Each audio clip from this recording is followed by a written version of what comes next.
Hello everybody, welcome to this week's edition of my Lose It With Me video blog. My name is Charles Tank Harris, for those of you who are unfamiliar with the posting, and for those who have been on before, welcome back. Thank you very much for tuning in again.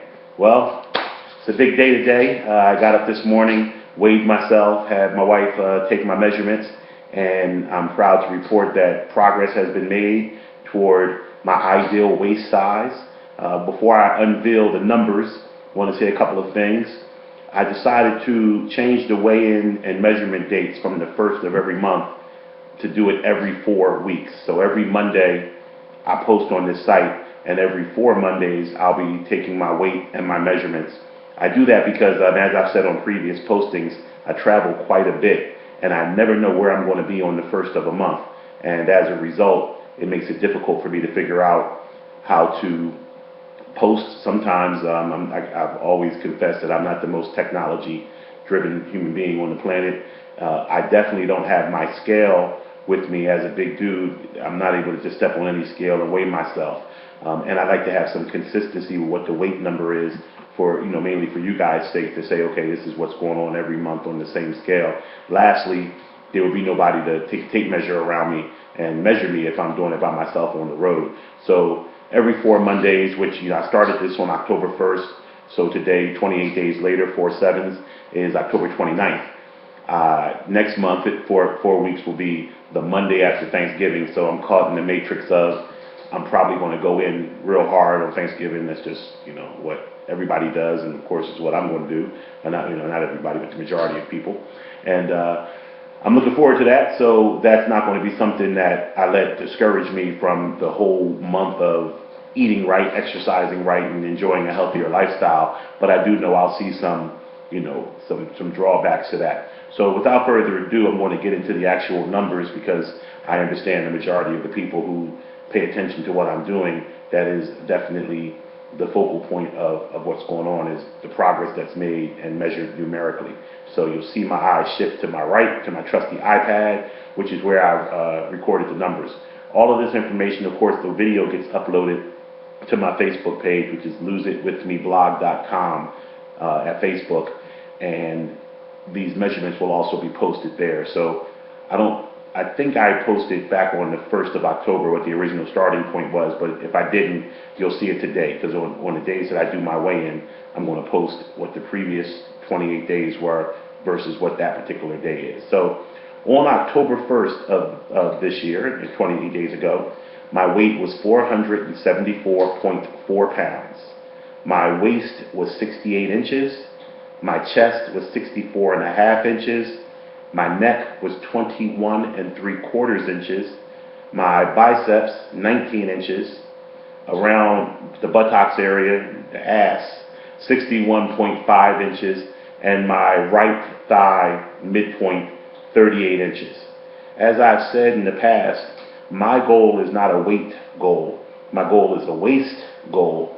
I want to get my waist down to 36, 38, somewhere in that frame. I don't know how much I will weigh when that occurs, but from a health standpoint, they said, for men to have their waistline under 40 is preferred to stave off heart disease, cancer, the various things that having too much visceral fat around your waist area promotes. So that's more a goal of mine. Actually, between me and you guys watching, my real goal is to get to 34. But I don't want to stay at 34. I think 36, 38 would be more comfortable for me. But just for me personally, being the OCD person that I am, I want to be able to say that I lost half of what I used to be. So going from a 68 waist to 34 would represent half. Then I can go to probably would be more comfortable, which would be 36, 38. And I'm only guesstimating that would be comfortable. Maybe 34 would be comfortable. I don't know. Once again, as I've told you in previous videos, and I'm sticking to that, is I don't really care. I mean, the reality is I want to look at my life a year, 2 years, 3 years from now and see that I have a lifestyle that doesn't focus around food and a sedentary lifestyle. I want to be active, I want to eat well, and let the chips fall where they may as far as what my weight and measurements are at that point. But I'm documenting this journey for several reasons, personally and just to help other people as well. So my numbers today, let's talk about those. My weight is 457.7 pounds, which is a difference of 16.7 pounds. And over a 4-week period, that's up 4 pounds a week. That is less than the 1% that you'll hear people say is a safe amount of weight to lose. I don't normally go by that 1% guideline for people of my stature. I've lost 20, 30 pounds in a week before when I started working out after many, many months or years of sedentary behavior. So I don't, 3 or 4% for someone my size, and there's so much water weight and excess fat that in the first week or 2 weeks, that's not uncommon. I know those of you who watch The Biggest Loser have seen those types of drops and think that those people are losing weight at unhealthy rates. It's very, as I said before, you have to take with a grain of salt what you see on medical websites that say 1%. They are talking about people who are significantly smaller than myself, and as a result, yeah, it would be very unhealthy to lose more than 1% of your body weight when you weigh 145 and are trying to get to 135.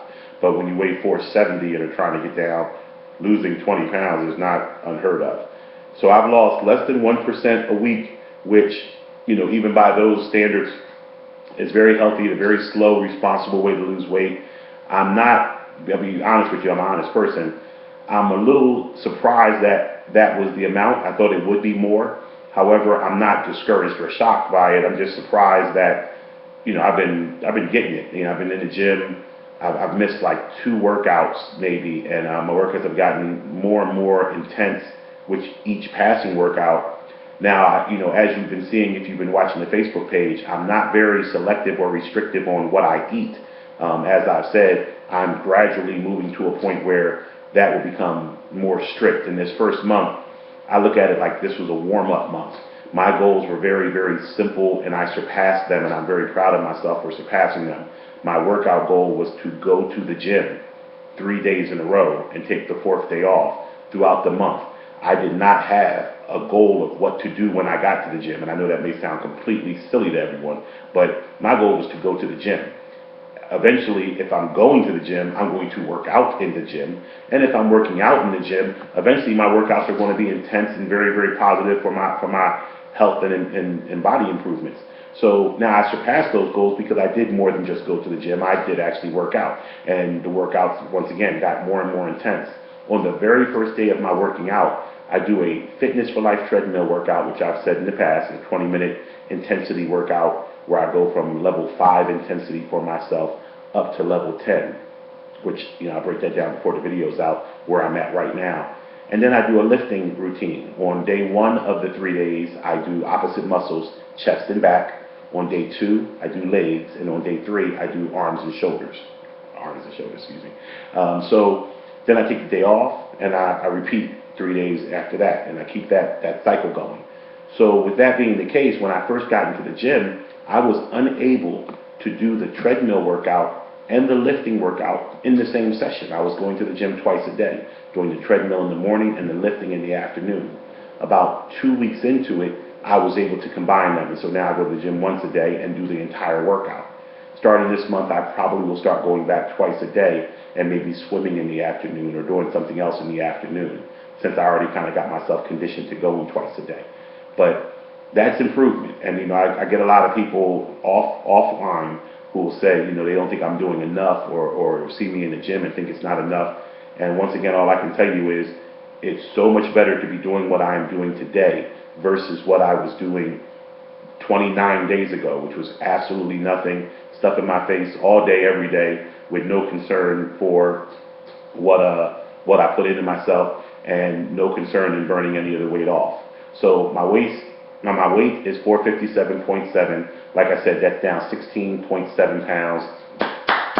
Congratulations to me. My waist measurement is 68 inches, which is exactly the same as it was 28 days ago. Once again, it's just what it is. I measure my waist actually not where I wear my pants. I measure my waist directly, diameter, circumference around my belly button, and because that's where I believe your waist is supposed to be measured. Now I wear my pants under my gut, so my pants are a lot smaller than my waist measurement because I don't wear my pants up around my belly button. I think that's asinine. But it's 68 inches around from my belly button around. And that's exactly the same as it was on October 1st. My chest is 63 inches, which is down an inch and a half. And I have found that is normally where I lose weight first, is through this area, and then down also through my thighs. So I've lost an inch and a half in my chest. My neck is down to 21 from 21 and 3/4. I've lost 3/4 of an inch there. My biceps actually, my guns got bigger. You know, I went from 19 to 20 and a half. I attribute that to the weightlifting. And, you know, I think when I played ball, my arms were 21 inches. So that'll probably get back to where they are when everything slims out and you know, pack on some muscle in those areas. My buttocks area, which is also where I slim out at first, is at 58. And that's down from 61 and a half. That's a 3.5 inch improvement. And like I said, I feel I've tightened my belt or my pants start to slide off me. I definitely can see in myself that I'm slimming in that area, if you can call 58 inches slim. And then lastly, my thigh went from 38 inches around the center of my right thigh to 36.5 inches. So I've seen improvement. I am pleased with the improvement. And, you know, as I told you guys before, whether you're out there trying to lose weight with me or just watching for entertainment purposes, I am doing what I think is best for Charles Tank Harris, and I'm proud and happy of the results of this 28-day period. I'm going to, today's an off day from the gym, thank God. I was traveling this past weekend. I was in Boca Raton, Florida, down there with the hurricane that's now moving up the East Coast, and I found myself, you know, in situations food-wise that were difficult to eat properly. And that's, you know, when you see my recordings of my food, once again, has not become a requirement of mine yet to watch necessarily what I eat. I'm going to revisit my priorities right now on the page. As I said, in week 1, I added 3 priorities to start with, which were drink a gallon of water a day, drink no calories, and no eating after 8 p.m. As you can see, there's nothing on that list that says I can't have a cheesesteak full of onions and mayonnaise and French fries with it, because that's not one of the 3 priorities. In week 2, I added the priority of exercising a minimum of 20 minutes a day, 3 times a week. And then in week 3, I added the priority of eating within 1 hour of waking up. Last week, my priority was to eat a minimum of 5 times a day, which, you know, I think is healthy to keep your metabolism going, to eat frequent meals. Once again, though, I didn't say I couldn't have a pizza 5 times a day. The restrictions are not coming as aggressively as some people may think they need to come, because I'm doing what I know I can repeat every day. And then this week, this is the most restrictive priority I've added thus far, and that is to avoid bread. And by using I was very selective in using the word avoid. It does not say I cannot have bread. It does not give me an idea of limiting it. It just makes me conscious of avoiding it. So last week, you see a couple posts, every time I had dinner rolls. I probably won't do that, you know, going forward. I will probably avoid dinner rolls. But, for instance, one of the things I eat more than often for breakfast is an omelet or eggs, and I don't really like eggs. So I hide the taste of my eggs by putting them in a sandwich, either toast or English muffin. I will probably continue to do that. So I will not cut bread all the way out, but I will avoid it and ease back on the bread consumption, because I do believe that although I think a calorie is a calorie for all intents and purposes right now, I do adhere to the understanding that carbohydrate calories convert to fat faster store than a protein calorie does. So I'm cognizant of, in the earlier part of my day when I'm working out and I have more of the day to burn it off, that I can get away with the English muffin with the eggs as opposed to a 6:30 p.m. couple of dinner rolls. So you'll see those changes as you see my posts on Facebook. And then, you know, next week I'll determine what's the new priority to add. And you'll see probably by the turn of the year, you know, we still have another 12 weeks left roughly in this year. By the turn of the year, you'll see the diet, or the eating habits, I should say, get a little more restrictive as to what's going in, and the exercise intensity will definitely turn up, because as you know, in losing weight, especially on a long period of trying to lose weight, it gets tougher as you go on, which is the only reason why, you know, losing the 16 pounds I've lost in this 28 days doesn't make me do jumping jacks and excited, because I would think that the number is probably going to go down a little bit, so I'm going to work that much harder to keep it. I think 16 pounds every 28 days is great. As I posted on my first video on the 1st of October, when I tried this 3 years ago, Had I stuck with it and only lost, a pound a day, a pound a week, I would have been 150 pounds lighter by the time you saw this first video on October 1st. So the key is not to worry about what you're doing every day, every week, every 28 days, but just to keep doing something.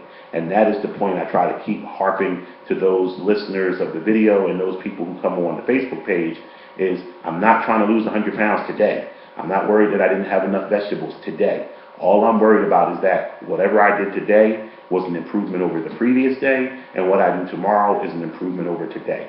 And it helps if you guys keep that in mind for yourselves as well, because you put a lot of pressure on yourself to try to adhere to something that's going to give you a quick fix, and then you'll quit.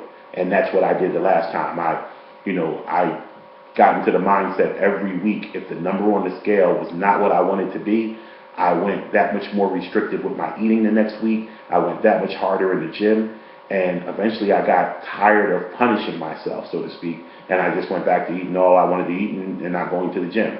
So that's not the goal this time. I'm not looking at this 16 pounds and saying, oh, it should have been 30.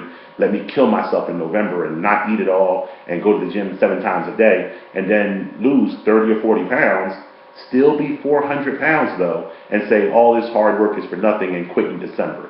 That's a cycle that I've repeated in the past. That's a cycle that I think a lot of heavy people or even smaller people who are trying to lose weight repeat, and that's where you fail mentally. That's the mistake. So the one thing I'm doing for myself is realizing that, as the cliche says, this is a marathon and not a sprint. I'm going to stick it out and make sure that my improvements are, as I like to say, glide. They're gradual, little improvements done every day, Glide, and I'm continuing that trend. I want to shout out Joanne Rubin. Thank you always for your support, and a new subscriber to the YouTube page, my man Purple Honey Bear, PHB, as I like to acronym you out to be. I have tried on several occasions to send you responses to a couple of posts that you have put on there. I don't know if you're getting them, because every time I go to send, something comes up and tells me we're not subscriber friends on YouTube, or my email, internet didn't work. So I would encourage you, if you watch this week, thank you again, but hit me on that loseitwithmeblog.com, inbox me. Everybody who inboxes me there always gets a response because I'm proficient there. I apologize for my newness to YouTube and my lack of proficiency in responding to those types of posts, but I always get you back off the Facebook page. Well, 18 minutes, it's a pretty long time to be rambling. Next week I'll be trying on some clothes for you guys, just to show you clothes that I bought that I wear currently like a 5X. I bought some 3Xs and some 4Xs, so it should be a little humor to try to see these clothes that don't quite fit and show my gauge and my success, because that's a real life success to me, is when you can get into something that you couldn't fit, not what a number on a scale says. So we're going to do that next week. I encourage you guys to continue checking out the page. If you're on this journey with me, continue to work hard. Let's talk back and forth, inbox me. Let's share ideas and encouragements for one another. And I appreciate everyone's support. Continue to lose it with me. Thank you very much. I'm out.